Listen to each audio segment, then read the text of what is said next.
What you're about to learn may permanently alter the way you see people and yourself. These aren't your average pop psych party tricks. These are real psychological tactics used in high-stakes interrogations, billion-dollar boardrooms, cult indoctrinations, and covert spy missions. Tricks so powerful, they've been hidden in plain sight, used on you without you even knowing. But today, the curtain lifts. Today, you become the one in control. These are 6 shocking psychological techniques used by master manipulators, elite negotiators, and covert intelligence agents. And once you understand them, you won't just resist manipulation. You'll be able to walk into any room and subtly bend the dynamics in your favor without saying a word. Have you ever found yourself liking someone, but you can't quite explain why? Maybe you just felt they got you, that they were on your wavelength. Guess what? You were being mirrored. Mirroring is one of the FBI's most powerful and undercover rapport-building tools. And the craziest part, it works almost entirely unconsciously. How it works: when someone crosses their arms, you do it too. They lean forward, you lean forward. They say, "I just feel overwhelmed lately." You reply, "I get that. It's easy to feel overwhelmed with everything going on." Done right, it doesn't feel like copying, it feels like connection. The brain says, "This person is like me. I trust them." Real example: an undercover FBI agent once infiltrated a dangerous smuggling ring. No threats, no lies, no bribes. He simply mirrored the gang leader's posture, tone, and phrasing. Within 30 minutes, the leader opened up and confessed details of an illegal operation. Why? Because his brain believed the agent was one of them. Why it works? We evolved to trust people who look, act, and sound like us, because that meant safety. By mirroring, you bypass skepticism and slide into their inner circle. How to use it: subtly copy tone, posture, phrasing. Pause, then mirror keywords they use. Don't parrot, blend like a chameleon. Bonus trick: mirror energy level, not just posture. If they're calm, be calm. If they're intense, match it slightly. Done right, you can build trust in under 5 minutes without saying anything smart. Ever asked someone a question and they dodged it?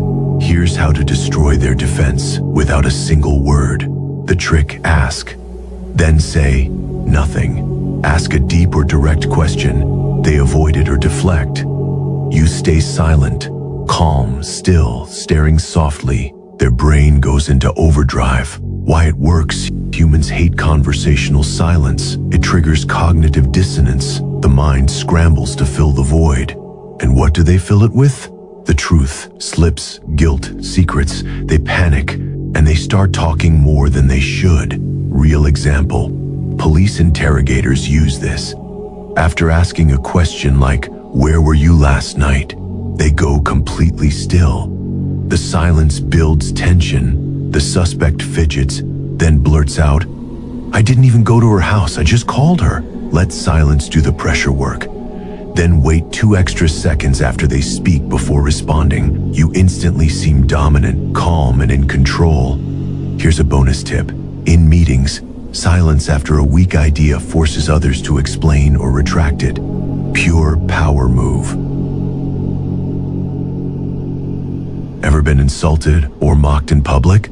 Someone throws a jab to make you feel small. Most people either defend themselves or attack back. But you're about to do something way more powerful. Ask a personal question back. Example: them. "Why do you talk about psychology all the time? That stuff's weird." You: "What makes you uncomfortable with understanding how influence works?" Their brain screams, "Abort mission." Why it works: humans hate being put on the spot, especially when they weren't ready for it. This flips the power dynamic without aggression. How to use it: deflect the attack, reframe with curiosity, ask something deep and unexpected. It confuses, disarms, and silences attacks. Bonus trick: use a slow tone, even smile. It doubles the psychological sting. This one is terrifyingly effective. It's the technique used by cult leaders, manipulative salespeople, and psychological predators. It's called the foot in the door technique. How it works? You ask for something small. The person agrees. Then you ask for something slightly bigger, then something bigger, until they can't say no anymore. Their brain wants to stay consistent with their past, so they keep saying yes, even when it hurts them. How to use it? Ask for something easy. Wait, then escalate slightly, then drop the real request. Bonus tip: people are more likely to agree if you frame the second request as a continuation of the first.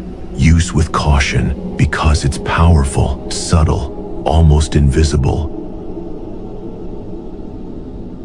Want to stop a manipulator cold in their tracks? Label their tactic, call it out. Not with emotion, not with aggression, just with calm precision. Example, if they say, "You never listen," "You're so selfish," say something like, "Sounds like you're trying to make me feel guilty." Boom, they freeze. Manipulation thrives in emotional fog. When you shine a light on it, it evaporates. How to use it? Listen to their words. Find the emotional weapon. Describe it out loud. Calmly, it creates clarity. Disarms, freezes their game. Bonus trick: use phrases like, "Feels like you're shifting the blame." That sounds like a guilt trip.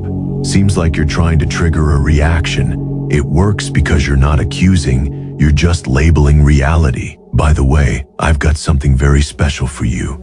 The Sigma's Black Book of Untouchable Power. It's an ebook that holds the forbidden knowledge used by high-level thinkers. But this will be deleted soon. The elites don't want this out, so check the description or pinned comment to grab it before it's gone. This final trick is pure psychological judo. Instead of blocking their attack, you agree with it, then twist it. Example is someone says, "You're just doing this for attention." Say something like, "Absolutely. Important things deserve attention, don't they?" Their brain expected a fight. Instead, they feel disarmed, confused, and even powerless. It works best in arguments, online debates, or passive-aggressive conversations.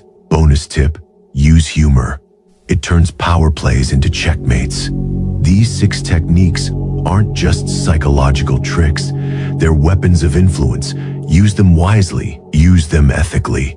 And if you do, you won't just protect yourself from manipulation. You'll become someone people can't ignore, someone who owns the room without even raising their voice. Now listen carefully. If you're serious about becoming powerful, join Dark Mindset and control the game. Until next time.